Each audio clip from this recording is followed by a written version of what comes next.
The fluorescent lights of the hospital's night shift buzzed like angry wasps above my head, a sound I'd grown so accustomed to that silence now felt foreign.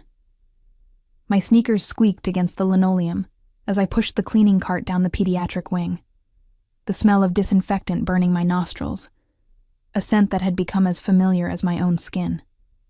3 years of this.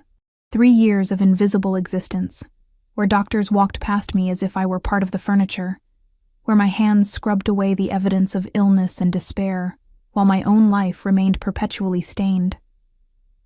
I was 24 and felt ancient. The clock on the wall read 2:47 a.m. when I heard it, a child crying. Not the usual whimpering of sick children, but the desperate, terrified sobbing that made my chest constrict. My feet moved before my brain caught up, following the sound to room 304. The door stood slightly ajar, warm light spilling into the darkened hallway like liquid gold. I shouldn't have looked. Hospital policy was clear. Cleaning staff didn't interact with patients. But something about that crying pulled at the frayed edges of my maternal instinct, the part of me that had died when they took my daughter away 2 years ago. The boy couldn't have been more than 4, small and fragile against the white hospital sheets, his dark curls matted with sweat. His brown eyes were wide with fear, tears streaming down flushed cheeks. He was alone, completely alone in a private room that reeked of money, fresh flowers on the windowsill, expensive get-well cards, a tablet on the side table worth more than my monthly rent. "Hey," I whispered, abandoning my cart in the hallway. "Hey, sweetheart, it's okay." He looked at me with such desperate hope that my heart cracked clean open. "Nightmare?" I asked softly, approaching the bed with my hands visible, the way you would a frightened animal. He nodded, hiccuping, and without thinking, I sat on the edge of his bed. The mattress dipped under my weight, so much softer than the lumpy thing I slept on in my studio apartment. I reached out and smoothed his damp curls back from his forehead. His skin was warm, but not feverish. "What's your name?" "Marco," he whispered, his voice small and broken. "Marco," I repeated, and the name felt significant somehow, though I couldn't say why. "That's a strong name. I'm Elena. Are you a nurse?" "No, baby, I clean the rooms. But I'm here, okay? You're not alone." His small hand grabbed mine with surprising strength, and I felt something inside me shift. A tectonic movement of the soul. This child needed someone. Maybe not me specifically, but someone. "Where's your mama?" I was here, I asked gently. His face crumpled. "I don't have one. She went to heaven when I was born." The words hit me like a physical blow. I knew that particular grief, the absence of a mother, though mine had simply chosen drugs over me rather than dying, different paths to the same abandonment. "And your papa? He's working. He's always working." Marco's voice carried no resentment, just resigned acceptance. "But he loves me very much. He tells me all the time." Something about the way he said it made me believe him. This child was loved, even if he was currently alone. "I'm sure he does," I murmured, continuing to stroke his hair. It was soft, recently washed with expensive shampoo that smelled like cedar and mint. "Do you want me to read you a story, just until you fall asleep?" His nod was eager, desperate. I reached for a book on the nightstand, some adventure story about pirates and treasure. My voice was rusty from disuse. I hadn't read to anyone in so long.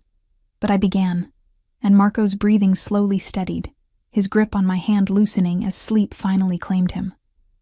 I should have left then, should have returned to my cart, finished my shift, collected my meager paycheck, and gone home to my empty apartment. But I stayed, watching this beautiful child sleep, imagining for just a moment what it would have been like if my daughter had lived past 3 months. If I'd been given the chance to read her stories and chase away her nightmares, I must have dozed off myself, lulled by the warmth of the room and the exhaustion that lived in my bones. Because when I jerked awake, the sky beyond the window had shifted from black to deep purple, and I was no longer alone with Marco. A man stood in the doorway. No, not just a man. A presence. A force of nature condensed into human form. He filled the doorframe, despite not being extraordinarily tall, maybe 6 feet. But there was something about the way he occupied space that made the room feel smaller, the air thinner. He wore a charcoal suit that probably cost more than my yearly salary, tailored so precisely it looked like a second skin.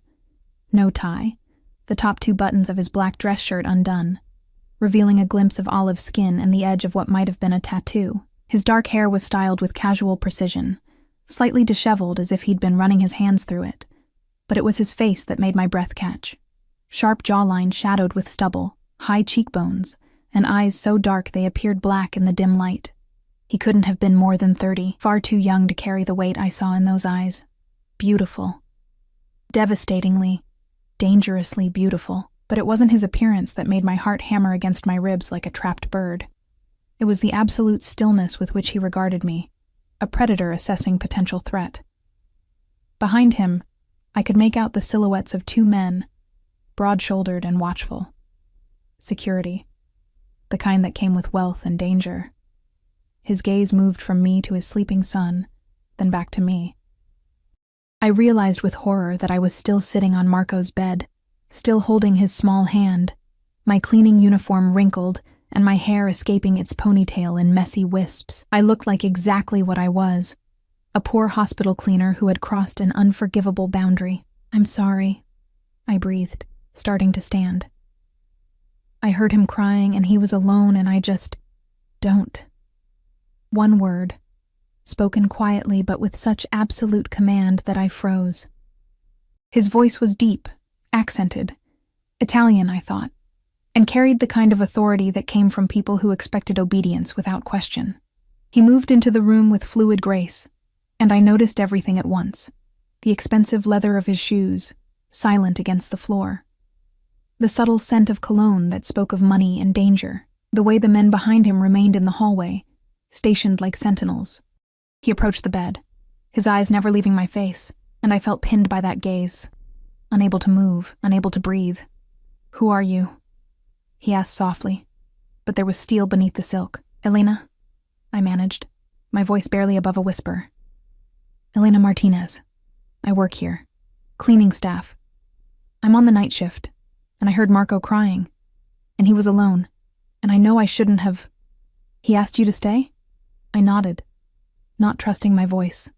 Something flickered across his face, an emotion I couldn't name. His hand reached out, and I flinched instinctively, but he only brushed his fingers against Marco's forehead with such tenderness that it made my throat tight. The contrast was staggering, this dangerous, powerful man touching his son with infinite gentleness. "He has nightmares," he murmured, more to himself than to me. "When I'm not here. The nurses, they don't comfort him. They follow protocol."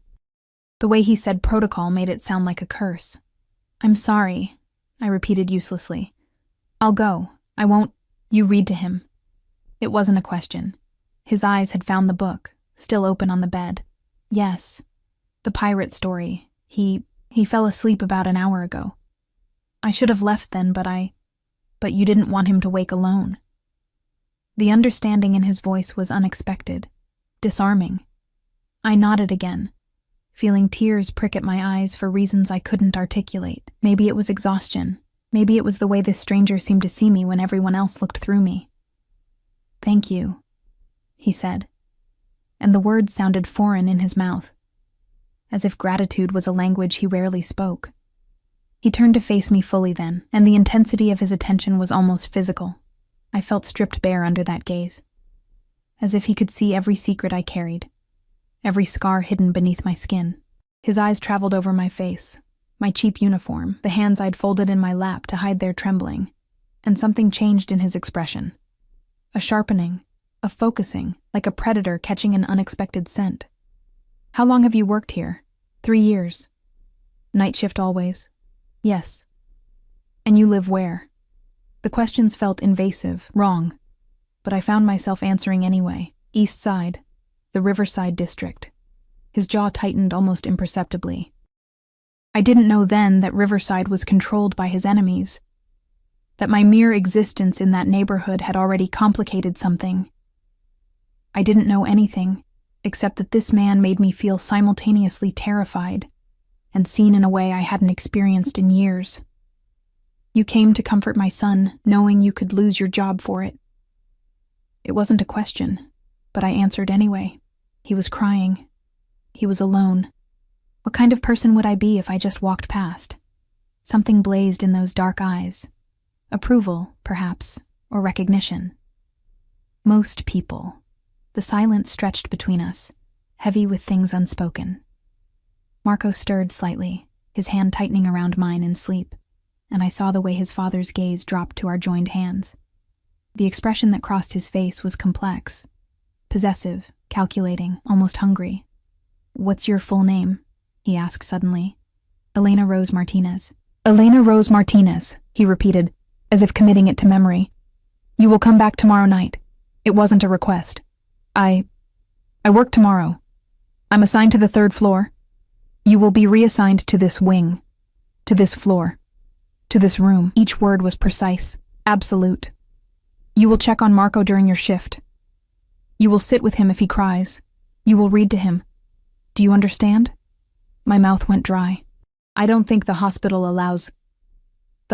will allow what I tell them to allow. No arrogance, just fact. Marco needs someone. You have proven yourself trustworthy. You will come back." I should have refused. Should have recognized the danger in a man who could simply command a hospital to bend to his will. Should have run from the intensity in his eyes, the possessiveness already creeping into his tone when speaking about his son. And, I would later realize, about me. But I looked at Marco's sleeping face, so peaceful now, and I thought of my own lost daughter, and I heard myself say, "Okay, I'll come back." His smile was slight, barely a curve of his lips, but it transformed his face from dangerous to devastating. "Good. Your shift ends at 7? 6. At 6, you will be escorted home. My driver will take you. That's not... I can take the bus. Not from this hospital. Not anymore." His tone brooked no argument. "You work until 6. You are driven home. You return tomorrow at 10 p.m. These are the terms." I opened my mouth to protest, to assert some kind of independence. But Marco chose that moment to wake. His eyes fluttered open, immediately finding his father, and his entire face lit up with joy so pure it hurt to witness. "Papa." "Ciao, tesoro mio," the man murmured, his voice softening in a way that made my heart skip. He leaned down and pressed a kiss to Marco's forehead, and I started to rise, to give them privacy, but Marco's hand tightened around mine. "Don't go, Elena. Papa, this is Elena. She made the nightmares go away." Those dark eyes met mine over his son's head, and something passed between us, a recognition, a promise, a trap closing. I didn't know which. Maybe all 3. "I know," he said softly. "She's going to come back tomorrow night, too." "Would you like that?" "Yes!" Marco's enthusiasm was infectious, innocent, and heartbreaking. Then it settled. He straightened, adjusting his cuffs in a gesture that seemed habitual.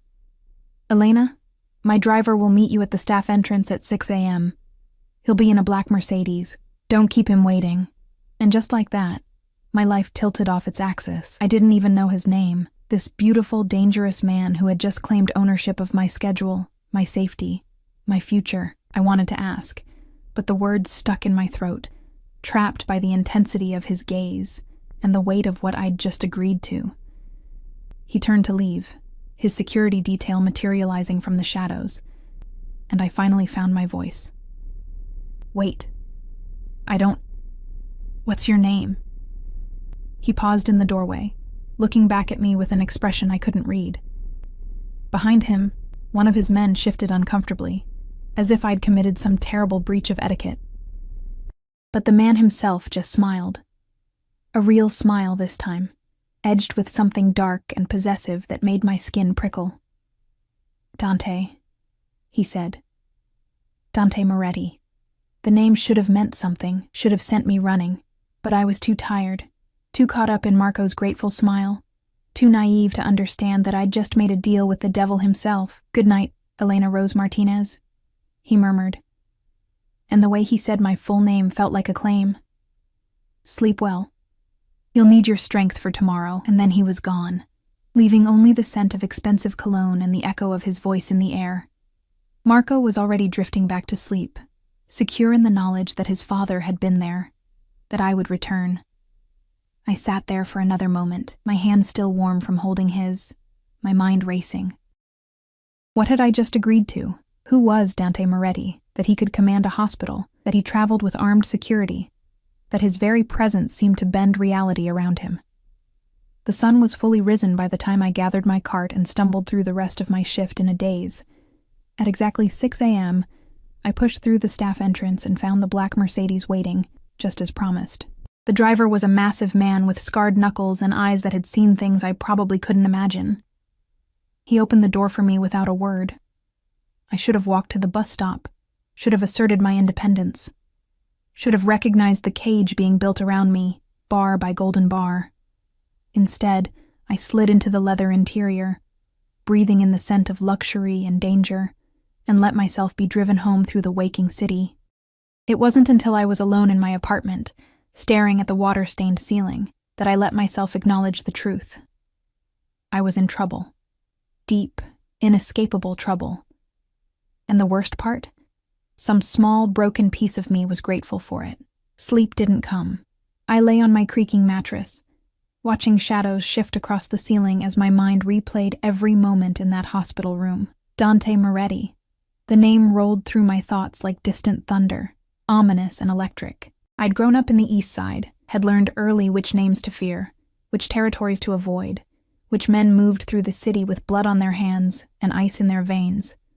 Moretti wasn't just a name, it was a legacy, a warning, and I'd just agreed to work for him. My phone buzzed on the milk crate I used as a nightstand, a number I didn't recognize. My hands trembled as I opened the message. Your assignment has been changed. Pediatric wing, 3rd floor, room 304. 10 p.m. to 6 a.m. Your supervisor has been informed.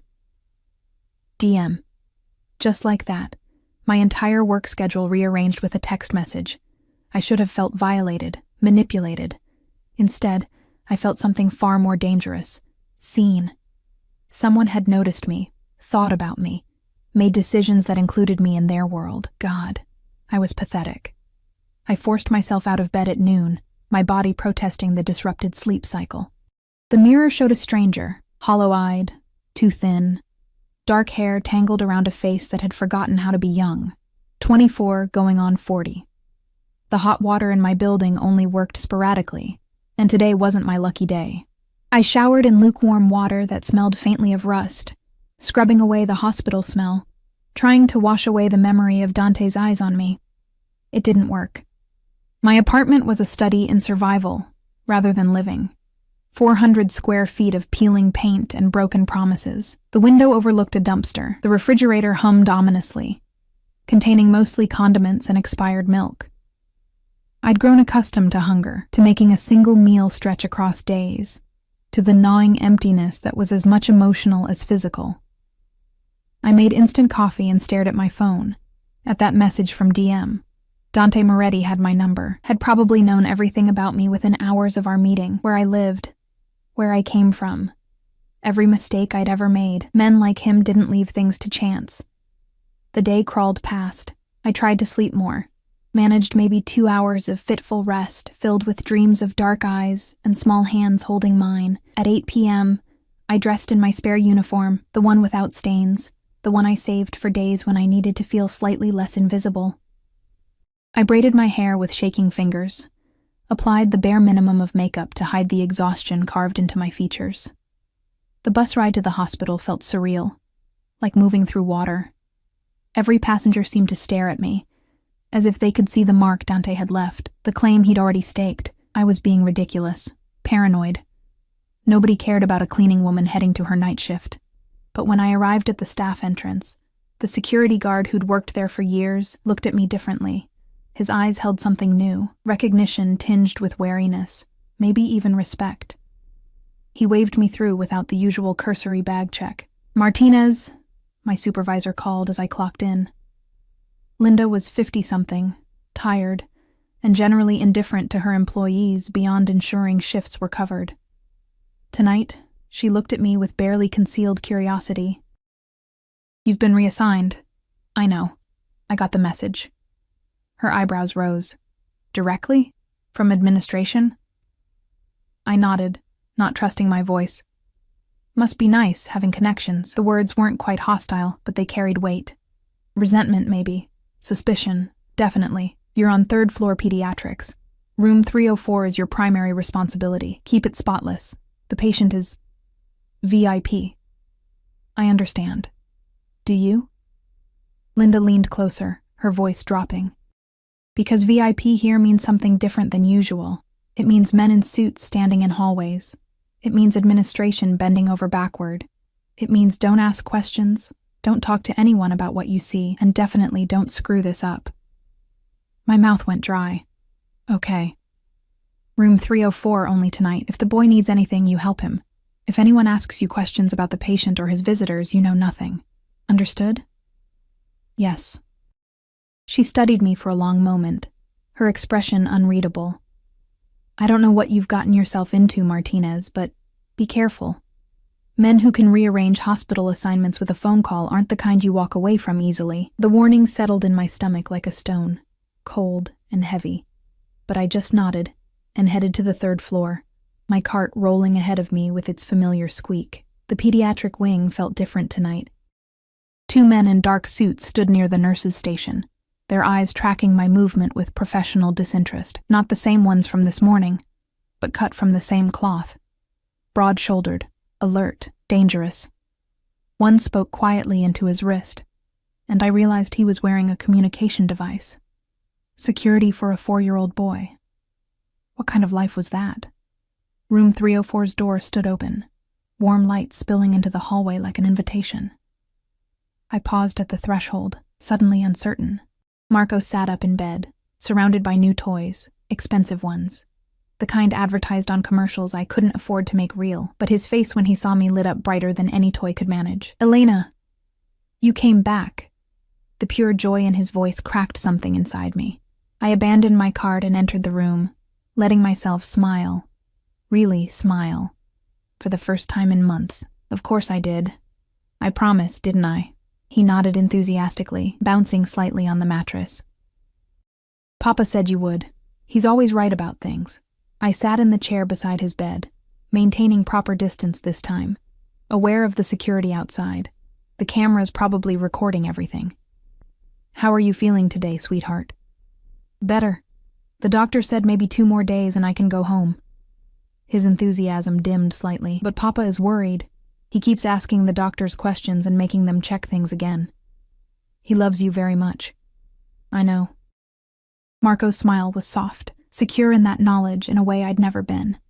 He said you were kind, that you have a good heart. He doesn't say that about most people. My pulse quickened. Dante had talked about me, had thought about me enough to form opinions, to share them with his son. The idea sent heat crawling up my neck. That's nice of him to say. Will you read to me again? Papa brought new books. He gestured to a stack on the nightstand. Beautiful hardcover editions that probably cost more than my weekly groceries. Which one would you like? We settled into a rhythm, me reading, him occasionally interrupting with questions or observations, both of us pretending this was normal. That a hospital cleaning woman and a mafia boss's son reading stories together at midnight was somehow ordinary. The security detail changed at 11. I heard the quiet exchange of information outside the door. Marco didn't even notice, so accustomed to constant surveillance that it had become invisible to him. Poor baby. What kind of childhood was this? But then he laughed at something in the story, his whole face transforming with delight. And I thought maybe he was okay. Maybe love could insulate a child even from the darkness surrounding them. At midnight exactly, I felt the shift in the air before I heard anything. Marco's face brightened impossibly further, and I knew before I turned around that Dante had arrived. He filled the doorway again, commanding attention without effort. Tonight he wore all black, suit, shirt, even his tie was dark as sin. His hair was slightly damp, as if he'd recently showered, and the scent of his cologne mixed with something else. Gunpowder, maybe, or just my paranoid imagination. 2 different security guards flanked him, these ones even larger than before. His eyes found mine immediately. holding my gaze with an intensity that made breathing difficult. Something flickered across his face. Satisfaction. Possessiveness. Something darker I couldn't name. "Papa!" Marco's joy was infectious. Dante's expression softened as he moved into the room, his attention shifting to his son. "Ciao, tesoro. You should be sleeping." Elena was reading to me. We're almost finished with the chapter. Those dark eyes returned to me, and I felt pinned. "Is that so?" I stood quickly, smoothing my uniform with nervous hands. "I can leave you two. Finish the chapter." A command wrapped in courtesy. He moved to the other side of Marco's bed, lowering himself into a chair with fluid grace. "I'd like to hear it." So I read, acutely aware of Dante's presence, the way he watched me rather than the book, the intensity of his focus making my voice waver occasionally.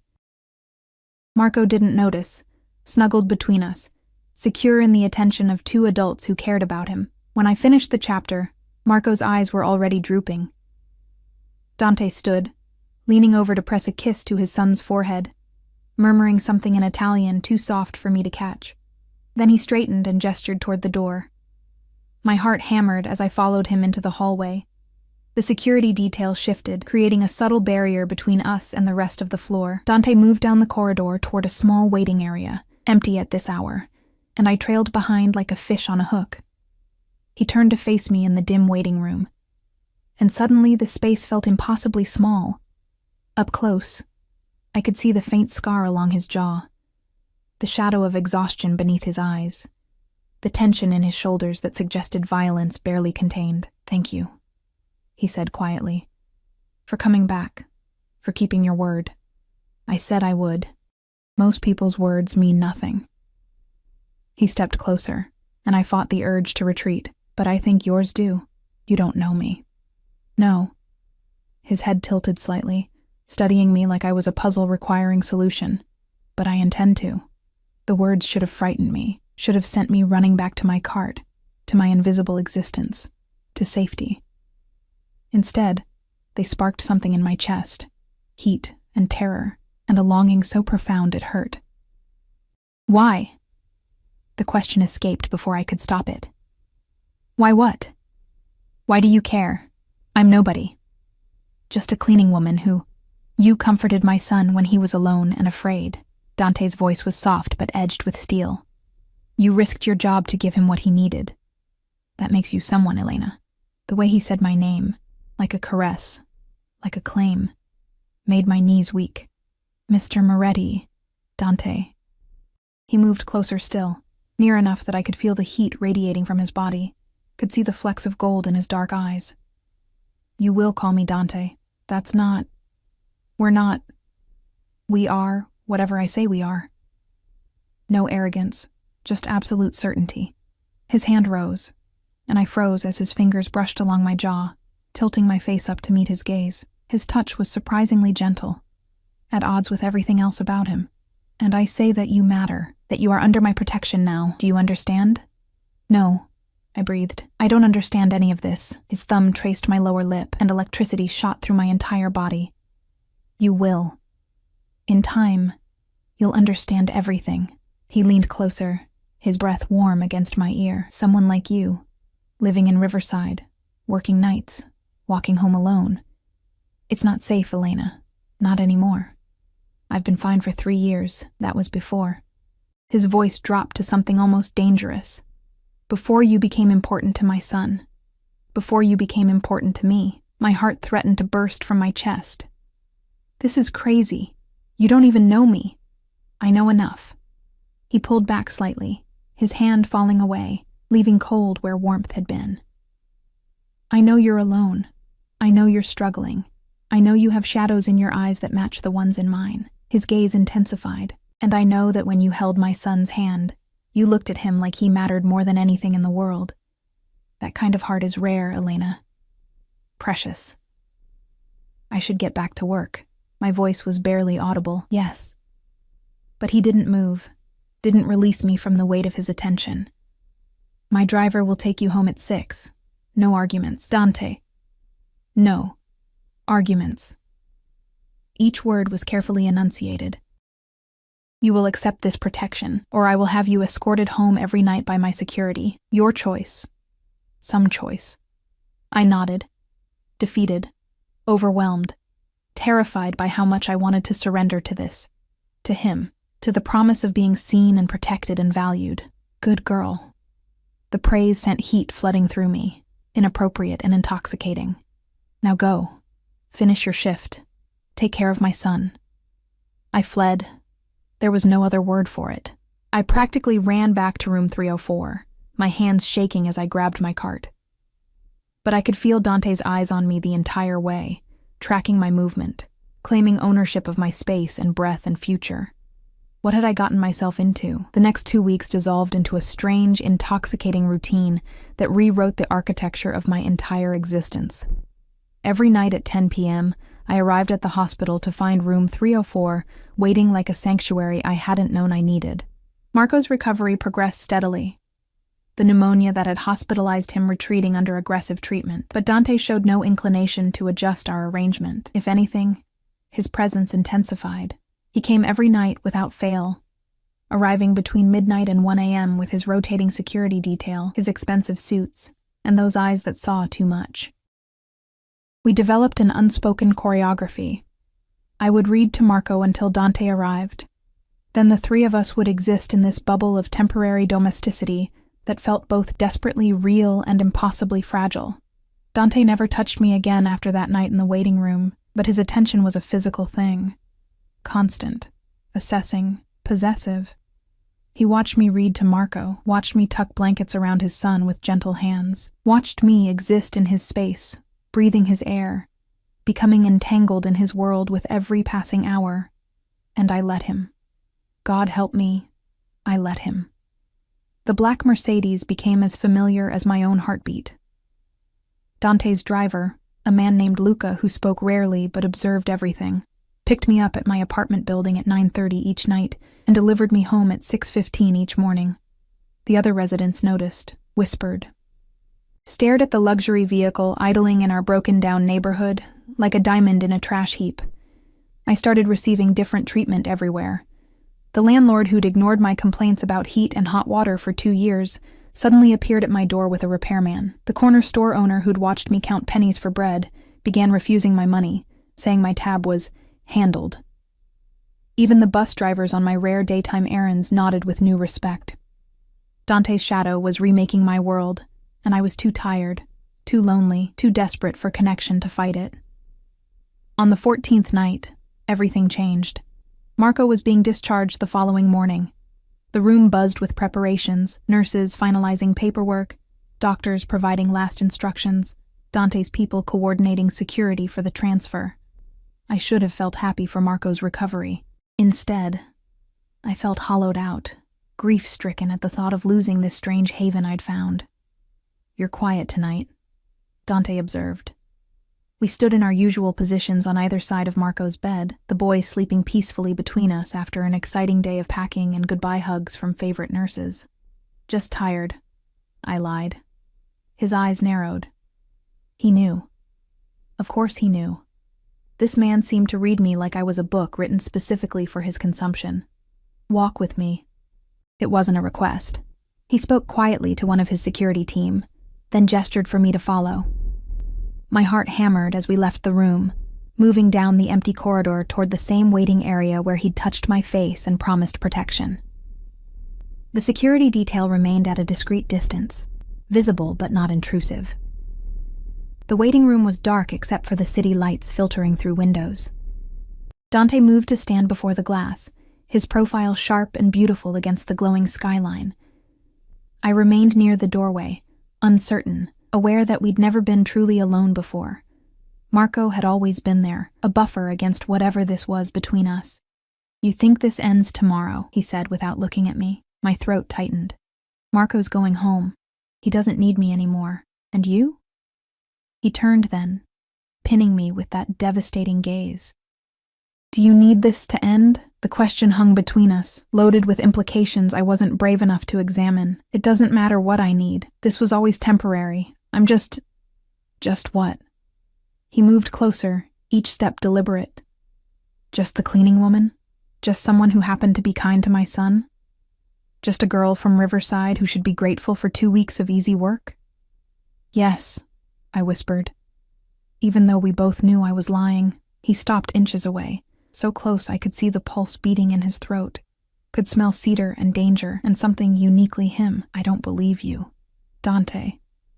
These 2 weeks, Elena, every night, watching you with Marco, watching you read to him, comfort him, love him without expecting anything in return.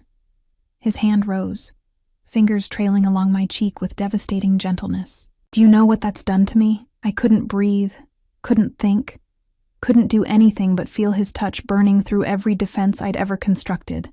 You walk into my son's life, into my life, and you give so freely, your time, your care, your heart. His thumb brushed my lower lip, and electricity shot straight to my core.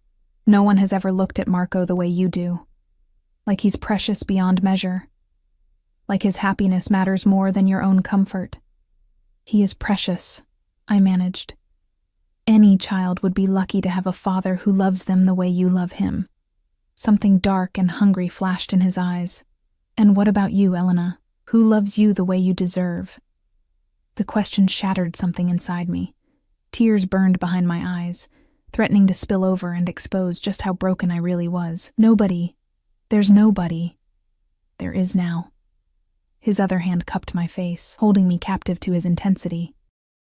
From the moment you chose to comfort my son instead of protecting your job, you became mine to protect, mine to care for, mine. You can't just claim people. I can. I do. No apology, no hesitation. And I'm claiming you, Elena Rose Martinez. You will not return to that apartment in Riverside. You will not walk dangerous streets alone. You will not struggle to pay rent or buy food or survive on the scraps the world throws you. My head spun. What are you saying? I'm saying that tomorrow, when Marco goes home, you come with us. The words hit like a physical blow. I stumbled back, and his hands fell away, though his gaze never released me. That's insane. I can't just... Marco needs you. He's already asking if you'll visit, if you'll read to him at home, if you'll be there when he wakes from nightmares. Dante's voice was calm, rational, as if he wasn't proposing something completely irrational. And I need you there to care for him. You can hire a nanny, someone qualified, someone with references. I don't want a nanny. He stepped closer again, crowding me against the wall, his body bracketing mine without touching. I want you. The woman who sat with my son without being asked, who held his hand and chased away his fears, who looked at him like he was worthy of love. This is too much, I breathed. It's too fast, too. Tell me you don't feel it. His voice dropped to something almost dangerous. This pull between us. Tell me you haven't noticed the way I watch you. The way I ensure you're protected. The way I think about you every moment you're not in my sight. I couldn't. God help me. I couldn't lie about that. Tell me, he pressed, his breath warm against my temple, that you don't lie awake thinking about me the way I lie awake thinking about you. A small, broken sound escaped my throat. His nearness was overwhelming, heat and strength, and the promise of safety I'd never known. My hands came up instinctively, pressing against his chest, and I could feel his heart racing beneath expensive fabric and muscle. I think about you, I admitted, the words barely audible. But that doesn't mean... It means everything. His forehead pressed against mine, and I felt surrounded, consumed, utterly possessed by this man I barely knew, but who somehow understood me better than anyone ever had. Come home with us, Elena. Let me give you safety, comfort, a place where you matter. As Marco's caretaker, I needed to clarify, to establish boundaries, to protect myself from hoping for more. Something flickered in his expression. Frustration, maybe, or dark amusement. As whatever you need to be to say yes. We'll figure out the rest as we go. And when you get tired of me, when Marco doesn't need me anymore, what happens then? His jaw tightened, and for a moment, I saw beneath the controlled surface to the violence lurking underneath. The part of him that commanded fear and respect from dangerous men. I don't get tired of things that belong to me, Elena. I protect them, cherish them, keep them safe from a world that would destroy them. I'm not a thing to be owned. No. His hands framed my face again, gentle despite the intensity burning in his eyes. You're a woman who deserves better than what life has given you, and I'm the man who's going to provide it, whether you're ready to accept that or not. Before I could respond, his phone buzzed. He stepped back with visible reluctance, pulling the device from his pocket and frowning at the screen. Whatever he read there made his expression go cold, dangerous. Problem? I asked, my voice shaky. Nothing that concerns you. But the way he said it suggested otherwise. He made a quick call, speaking in rapid Italian too fast for me to follow, his free hand running through his hair in agitation. When he hung up, the tension in his shoulders had multiplied. I need to handle something, he said tersely. Luca will take you home at 6 as usual. But tomorrow night... He paused, seeming to wrestle with something internal. Tomorrow night, pack whatever matters to you. Not much, just essentials and anything with sentimental value. The rest we'll replace. Dante, I haven't agreed. He closed the distance between us in 2 strides, his hand sliding into my hair, tilting my head back with firm possession. His eyes burned into mine, and I felt the full weight of his will pressing against my resistance. You'll agree, he said softly, with absolute certainty, because staying in that apartment, in that neighborhood, working yourself to exhaustion for barely enough to survive, that's not living, Elena. That's slowly dying, and I won't allow it. Not anymore. Not when I can give you better. Why? The question tore from somewhere deep inside. Why do you care so much about someone you barely know? His thumb stroked along my jaw, his touch at odds with the intensity of his gaze. Because when you held my son's hand and read to him like he was the most important person in the world, I saw something I thought didn't exist anymore. Genuine kindness, selfless care, a heart that gives without calculating the return. He leaned closer, his lips nearly brushing my temple. And because the moment I saw you in his room, something in me recognized something in you. Loneliness calling to loneliness. Brokenness seeking brokenness. We match, Elena, in all the ways that matter. Then he was gone, striding from the room with his security detail falling into formation around him, leaving me trembling against the wall with his words echoing in my head and his scent clinging to my skin. I returned to Marco's room in a daze. The boy slept on, unaware that his father had just turned my world inside out. I went through the motions of my shift, cleaning rooms, emptying trash, pretending everything was normal when nothing would ever be normal again. At 6 a.m., Luca waited with the Mercedes. The drive home was silent, but I caught him watching me in the rearview mirror, his expression unreadable. When we arrived at my building, he spoke for only the second time since I'd met him. He's a good man, Miss Martinez. Dangerous, yes, but good. Especially to those he cares about. I nodded numbly and climbed the stairs to my apartment, Dante's proposition ringing in my ears. Pack tomorrow night. Come home with us. Let me give you better. Inside my tiny studio, I stared at my meager possessions. The sagging futon, the milk crate furniture, the photograph of my daughter that was all I had left of her. This apartment had been my prison and my refuge for 3 years. Leaving it felt like stepping off a cliff into darkness, but staying felt like choosing to drown when someone was offering me air. I pulled out the single battered suitcase I owned and stared at it for a long moment. Then, with shaking hands, I began to sort through what little I had, deciding what pieces of my old life were worth carrying into whatever came next. Morning came without sleep. I sat on my futon, watching dust motes dance in the pale sunlight filtering through my grimy window, my packed suitcase a silent accusation in the corner. Everything I owned that mattered fit into one small bag, a few changes of clothes, my daughter's photograph, a necklace my grandmother gave me before she died, and the tattered copy of Jane Eyre I'd read so many times the pages were loose. Not much to show for 24 years of existence. My phone buzzed. Another unknown number, but I knew before opening it who the message was from. Marco asks about you constantly.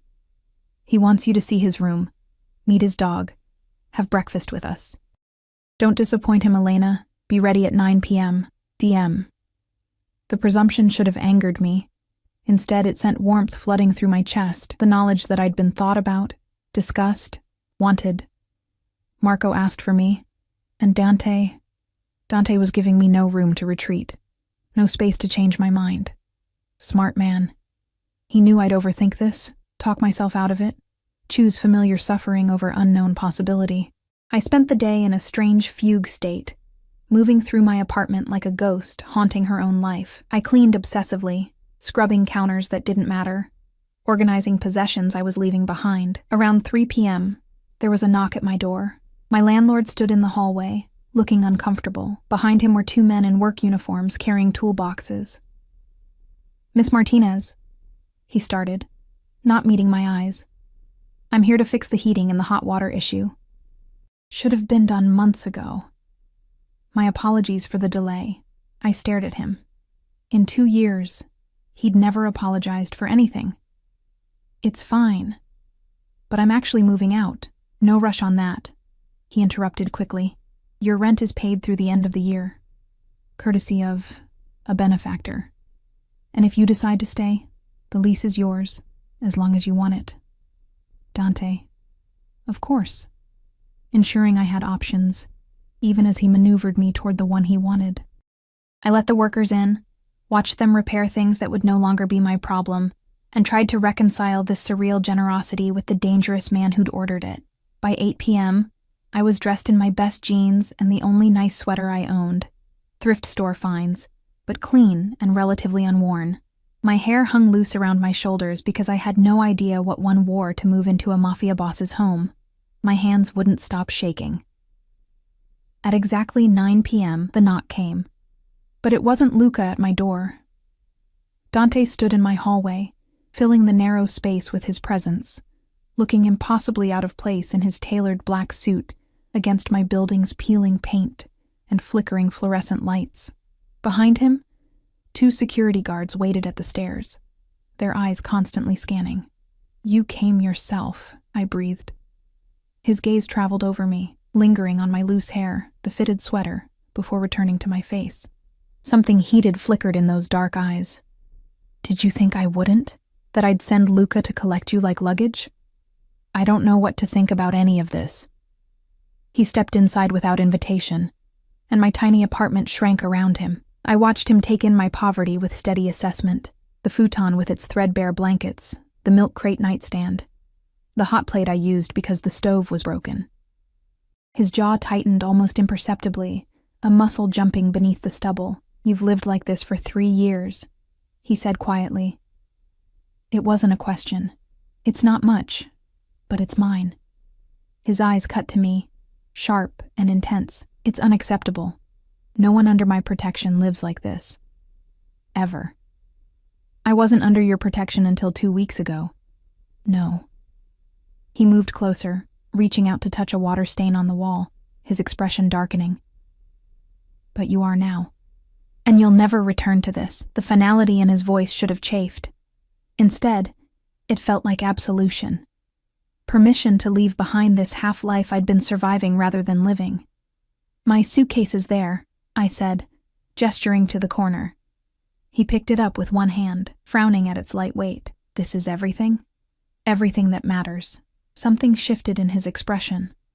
Understanding, maybe, or recognition of just how little I'd had to hold on to. He set the suitcase down and closed the distance between us, his hands framing my face with that devastating gentleness that contradicted everything else about him. "You'll have more," he promised, his voice low and fierce. "More clothes, more comfort, more safety, more everything. I'll make sure of it. I don't need things, but you'll have them anyway." His thumb brushed my cheekbone, and I shivered. "Because taking care of what's mine is not negotiable, Elena, and you are mine now." The possessiveness in his tone sent heat pooling low in my belly. Dangerous and intoxicating. "Dante, come. Marco is waiting, and he's been impossible all day with excitement." He picked up my suitcase and gestured for me to precede him. I took one last look at my apartment, this place that had been my refuge and my prison, and then I walked out, pulling the door closed on that chapter of my life. The building's other residents watched from cracked doorways as Dante escorted me down the stairs, his hand at the small of my back, proprietary and protective. Mrs. Chen from 2B crossed herself. The Rodriguez brothers stared with wide eyes. Everyone recognized power when they saw it. And danger. The Mercedes waited at the curb, Luca standing at attention beside the open rear door. Dante handed him my suitcase, then helped me into the car with a hand that lingered just a moment too long on mine. He slid in beside me, and suddenly the spacious interior felt intimate, charged. As we pulled away from Riverside, I watched my old neighborhood disappear through tinted windows, the broken streetlights, the graffitied walls, the people moving through shadows because daylight offered no better prospects. I should have felt sad. Instead, I felt lighter, like shedding a skin that had never quite fit. "Where do you live?" I asked, breaking the silence. 15 minutes from the hospital. The estate has been in my family for 3 generations. He shifted, his thigh pressing against mine in the confined space. 12 bedrooms, grounds with gardens and a pool, security throughout, staff who are vetted and loyal. My head spun.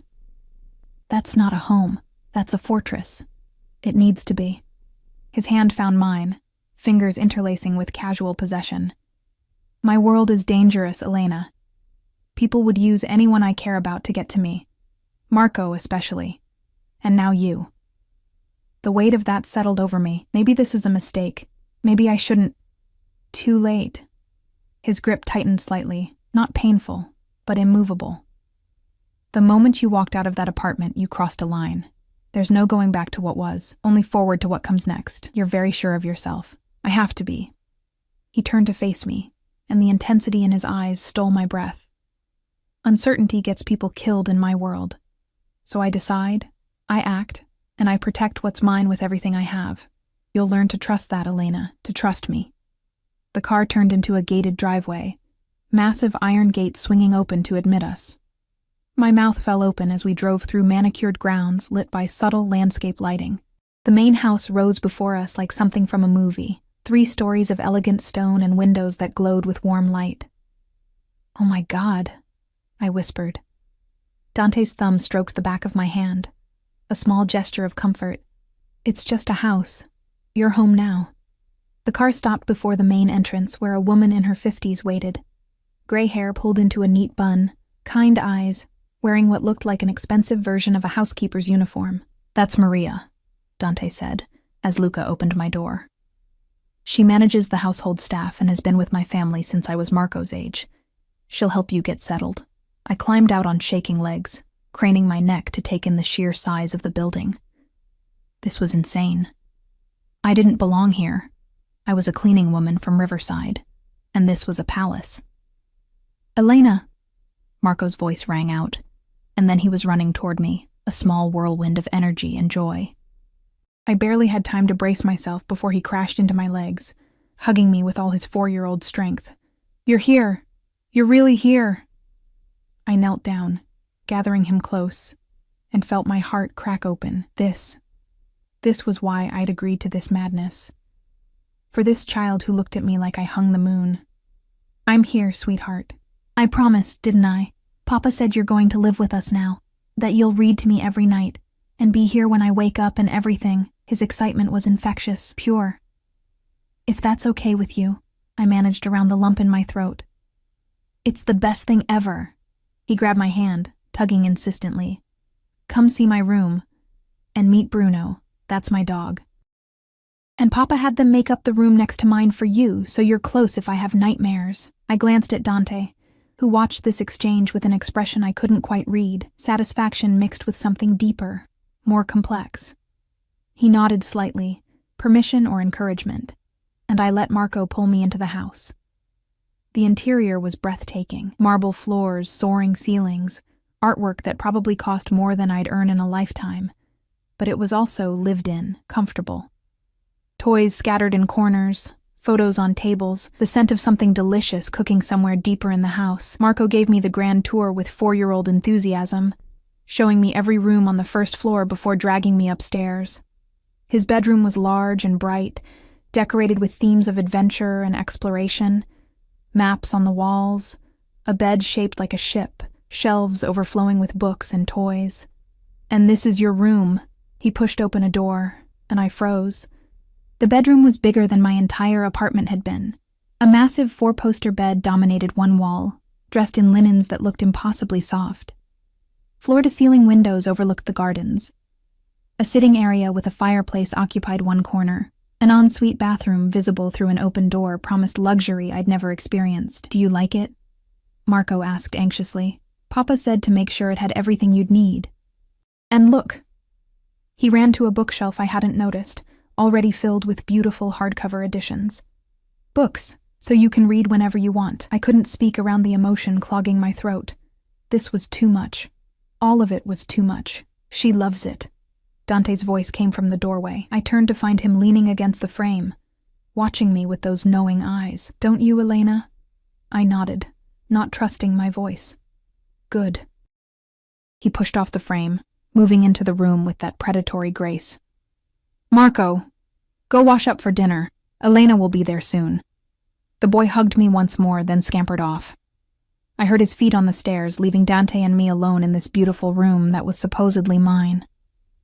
"This is too much," I finally managed. "It's not enough." He crossed to where I stood, frozen in the middle of the room. "Nothing will ever be enough to make up for what you've survived, what you've lived without, but it's a start. I don't understand you, why you're doing this, what you want from me." His hand cupped my cheek, tilting my face up to meet his gaze. "I want you safe. I want you cared for. I want my son to have someone who loves him the way you do." He paused, his thumb brushing my lower lip. "And I want you close enough that I can figure out why the sight of you makes something in my chest tighten, why your smile feels like sunlight breaking through clouds, why the thought of you in danger makes me want to burn the world down." My breath caught. "Dante, dinner in 20 minutes. Maria laid out some clothes for you in the closet. Things that should fit until we can take you shopping properly." His hand fell away, leaving cold where there had been warmth. "Take your time. Get comfortable. This is your home now, Elena. Start believing it." He left, and I stood in the middle of that beautiful room, my old life in a suitcase by the door, and a new life stretching before me like uncharted territory. I was terrified. I was exhilarated. I was in so much trouble, and some broken part of me couldn't wait to see what came next. The first week in Dante's house passed in a blur of surreal domesticity that rewrote everything I thought I knew about myself. Marco became my constant companion. We read together, played in the gardens, built elaborate block towers that he delighted in destroying. He was starved for maternal attention, soaking up every moment I gave him like a plant finally receiving water. And Dante watched us with an intensity that made my skin prickle with awareness. He worked from home most days, conducting business in his study, with a rotating cast of dangerous-looking men who treated him with deference bordering on fear. But he always emerged for meals, for Marco's bedtime routine, for stolen moments in hallways where his hand would brush mine or his eyes would linger just a beat too long. The staff treated me with cautious respect. Not quite family, not quite employee, something undefined that left me floating in limbo. Maria became my unlikely ally, gently teaching me the rhythms of the household, showing me which rooms were off-limits, explaining without explaining that certain doors stayed closed, and certain questions went unasked. I was living in a gilded cage, and the terrifying part was how quickly I grew comfortable with the bars. On the 8th night, everything shifted again. I just tucked Marco into bed, reading him his favorite pirate story until his eyes drooped with sleep. As I moved to leave, Dante appeared in the doorway, blocking my exit. He'd shed his suit jacket, his white dress shirt unbuttoned at the collar, sleeves rolled to reveal forearms corded with muscle, and marked with tattoos I'd only glimpsed before. "Walk with me," he said quietly. My heart kicked against my ribs, but I followed him through the house and out to the gardens.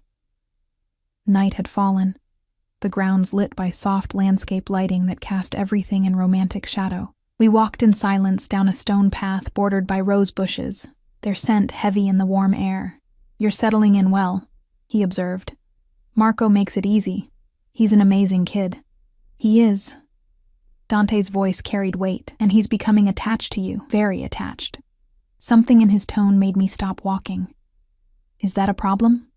He turned to face me, and the moonlight carved his features into something almost otherworldly, beautiful and dangerous and entirely focused on me. It's a complication. I don't understand. Don't you?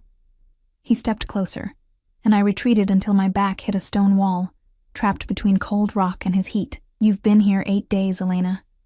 8 days, and my son talks about you constantly, asks for you the moment he wakes, refuses to eat unless you're at the table, falls asleep easier because you're in the next room. I thought that's what you wanted. It is. His hands braced on either side of my head, caging me in. But it's not just Marco who's becoming attached. It's me. The confession hung between us, electric and terrifying. I could barely breathe, my entire body hyper-aware of his proximity, the scent of him, the controlled power in every line of his frame. That's a bad idea, I whispered. The worst. His head dipped, his breath warm against my temple. You're everything I shouldn't want, innocent, gentle, too good for the darkness I live in. Then let me go. I can't. The words were harsh, almost pained. I've tried, Elena. These 8 days I've tried to maintain distance, to see you as just Marco's caretaker, just someone under my protection. But every time you smile at my son, every time you exist in my space looking like salvation I don't deserve, I want you more. My hands came up instinctively, pressing against his chest. I could feel his heart racing beneath my palms, as out of control as my own. This is insane. You barely know me. I know enough. One hand left the wall to cut my face, his touch achingly gentle despite the intensity burning in his eyes. I know you're brave, comforting a stranger's child despite the risk. I know you're kind, the way you love Marco without expectation. I know you're strong, surviving 3 years of hardship that would have broken most people. And I know. His thumb traced my lower lip, and heat flooded through me. That you feel this too, this pull between us. Tell me you don't. I couldn't. The lie wouldn't form, because he was right. I felt it every time he entered a room, every time his eyes found mine across the dinner table, every time his hand brushed mine in passing. This magnetic attraction that defied logic and self-preservation. Feeling something doesn't mean we should act on it, I managed. Why not? His forehead pressed against mine, and I felt surrounded, consumed. Give me one good reason why I shouldn't kiss you right now, why I shouldn't take what we both want. Because I'm scared. The admission tore from somewhere deep. Because men like you don't want women like me beyond... Men like me? His voice went sharp, dangerous. Tell me what you think you know about men like me, Elena. Powerful. Dangerous. Used to taking what you want and discarding it when you're done. He jerked back as if I'd slapped him, his expression going cold. For a moment, I thought I'd made a terrible mistake, crossed a line I couldn't uncross. But then his jaw tightened, and he took a deliberate breath. You're right. I am powerful. I am dangerous. And I do take what I want. His eyes bored into mine, but I don't discard things that matter to me. Ask anyone who knows me. I protect what's mine with everything I have. Fiercely, absolutely, without compromise. And that's what I am? A thing to be possessed? No. He closed the distance again, his hand sliding into my hair, tilting my head back with firm possession. You're the woman who made my son smile for the first time since his last hospitalization. The woman who brought light into a house that's known too much darkness. The woman who looks at me like I'm a man instead of a monster, even though you're terrified of what I make you feel. I'm not. You are. I can see it in your eyes, feel it in the way you tremble when I'm close. His thumb stroked along my jaw. But you're still here, still letting me touch you, still wanting this as much as I do. God help me. He was right. Despite everything logical screaming at me to run, to protect myself, I leaned into his touch like a flower seeking sun. One kiss, he murmured. His lips so close to mine I could taste the promise. Give me one kiss, Elena. Let me show you that this isn't about possession or power. It's about wanting you so badly I can barely think straight. I should have refused. Should have maintained boundaries, protected my heart. Instead, I heard myself whisper, okay. The word barely left my lips before his mouth claimed mine. The kiss was nothing like I'd expected, not harsh or demanding, but achingly tender. His lips moved against mine with devastating gentleness, coaxing rather than taking, asking permission with every brush and slide. One hand cradled my face while the other wrapped around my waist, pulling me flush against his body. I could feel the controlled strength in him, the restraint it took to kiss me softly, when I could sense the hunger beneath. My hand slid up his chest to his shoulders, fingers curling into the fabric of his shirt, holding on as the world tilted and reformed around this moment. He tasted like coffee and mint and something uniquely him, addictive and dangerous. When his tongue traced the seam of my lips, I opened for him without thought, and the kiss deepened into something that stole my breath and my sense. Time lost meaning. There was only Dante's mouth on mine, his hands holding me like I was precious and breakable, the sound of our mingled breathing in the quiet garden. Heat built between us, a slow burn that promised to consume everything in its path. When he finally pulled back, we were both breathing hard, his forehead resting against mine as we struggled for control. "Tell me you felt that," he demanded, his voice rough. "Tell me it wasn't just me." "I felt it," I admitted, my voice shaky. "God, Dante, I felt it." His smile was triumphant and tender all at once. "Good. Because there's no going back now, Elena. You're mine. Not as a possession, but as someone I'm choosing. Someone I'm going to protect and cherish and keep safe from everything, including my own world. Your world is dangerous, which is why you'll have security whenever you leave these grounds. Why you'll never be alone in public. Why anyone who even thinks about threatening you will learn exactly why my name inspires fear." His voice carried absolute certainty. "I won't let anything touch you, amore mio. You're too important." The endearment in Italian sent warmth flooding through me. "What does that mean?" "My love." His thumb brushed my swollen lips. "It's too soon to say it in English, I know, but in Italian, I can give you truth you're not ready to hear." My heart hammered. "Dante." "Shh." He kissed me again, softer this time, briefer. "I'm not asking you to say it back. I'm just asking you to stay. To give us, a chance. Can you do that?" I looked into his eyes, saw the vulnerability beneath the danger, the hope beneath the control. This man who commanded fear from others was asking, not demanding, offering himself despite the risk. "Yes," I whispered. "I'll stay." The next 3 weeks unfolded like a dream I was afraid to wake from. Dante courted me with the same intensity he brought to everything. Stolen kisses in hallways, intimate dinners after Marco went to sleep, long conversations in his study where he shared pieces of himself I suspected few people ever saw.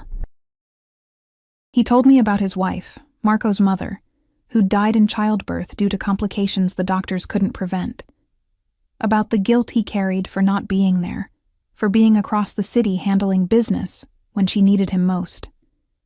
About his vow to give Marco everything, to protect him from the violence and darkness that came with the Moretti name. I told him about my daughter, about the pregnancy that came too young from a man who disappeared the moment I showed, about holding my baby girl for 3 precious months before crib death stole her away, about the depression that followed, the years of barely surviving, the emptiness that had become so familiar I'd forgotten what fullness felt like.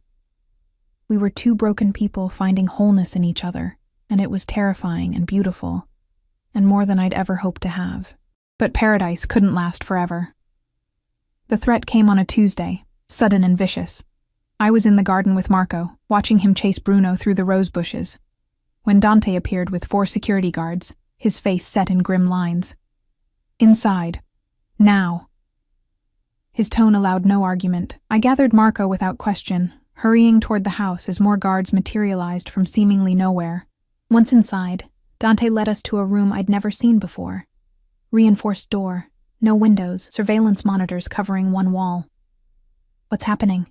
I asked as Marco pressed against my side, sensing the tension. "One of my enemies learned about you," Dante said flatly. "About what you mean to me, to Marco. They've made threats." My blood ran cold. What kind of threats? His jaw tightened. The kind that mean you don't leave this house until I've handled it. The kind that mean additional security, restricted movement, constant vigilance. For how long? As long as it takes. He crouched before Marco, his voice gentling. Hey, buddy. We're going to play a game, okay? The game is we all stay inside for a few days. Spend lots of time together. Can you do that? Marco nodded, brave despite his obvious fear. Is someone trying to hurt us, Papa? No one will hurt you, Dante promised, his voice steel wrapped in silk. Or Elena. I promise you that, Marco. You're both safe. The next 48 hours were tense. Dante disappeared for long stretches, emerging with blood on his knuckles and a darkness in his eyes that spoke of violence I was grateful not to witness. The security doubled, then tripled. I kept Marco distracted with games and stories, pretending everything was fine while my heart raced with fear. On the third day, Dante came to my room late at night. I was still awake, too wired to sleep, staring at the ceiling. He knocked softly before entering, and the exhaustion in his face made my chest ache. Is it over? I asked. It's over. He crossed to the bed, sitting on the edge with a heavy sigh. The threat has been neutralized. You're safe. I should have asked what neutralized meant. Should have demanded details. Instead, I reached for him, pulling him down beside me. He came without resistance, his head resting against my shoulder, his breath warm on my neck. I was terrified, I admitted quietly. Not for me. For Marco. For you. His arm wrapped around my waist, holding me close. I told you I'd protect you, both of you. I keep my promises, Elena, I know. And I did. Whatever else Dante Moretti was. Dangerous, ruthless, feared. He was also a man who loved his son absolutely, and had somehow extended that fierce protection to include me. We lay there in the darkness, tangled together, and I felt something shift inside me, the last wall crumbling, the final resistance fading. I was in love with him, completely, irrevocably, terrifyingly in love with this beautiful, dangerous man who'd claimed me as his own. Dante? I love you. The words came out soft but sure. I know it's fast, and probably crazy, but I love you. He went very still. Then he shifted, rising up on one elbow to look down at me, his eyes intense even in the dim light.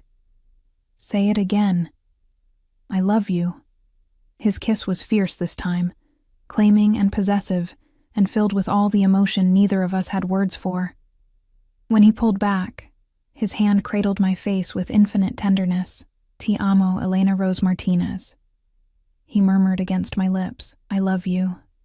From the moment you sat with my son, you've owned my heart, and I'm never letting you go. 6 months later, I stood in the same garden where he'd first kissed me, wearing a simple white dress and holding a bouquet of roses. Marco stood beside Dante as his best man, grinning so wide his face looked ready to split. Maria cried happy tears. The security detail formed a discreet perimeter, and when Dante slid the ring onto my finger and promised to love me forever, I believed him absolutely, because he'd already shown me every day what that love looked like: protection without possession, care without control, devotion that made me feel cherished rather than caged. I'm watching our son, I whispered during our first dance, answering that question he'd asked so long ago in a hospital room. Dante's smile was brilliant, transforming his dangerous features into pure joy. No, amore mio, we're watching him. Together. Always together.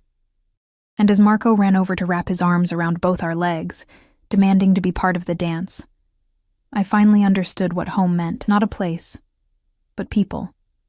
Not safety from the world, but security and belonging. I'd gone from invisible to essential, from surviving to thriving, from empty to overflowing, and all because a little boy had cried in the night, and I'd chosen kindness over protocol. Sometimes the best cages are the ones we walk into willingly, when they're built not from bars, but from love, and sometimes the most dangerous men make the safest havens for the hearts brave enough to trust them.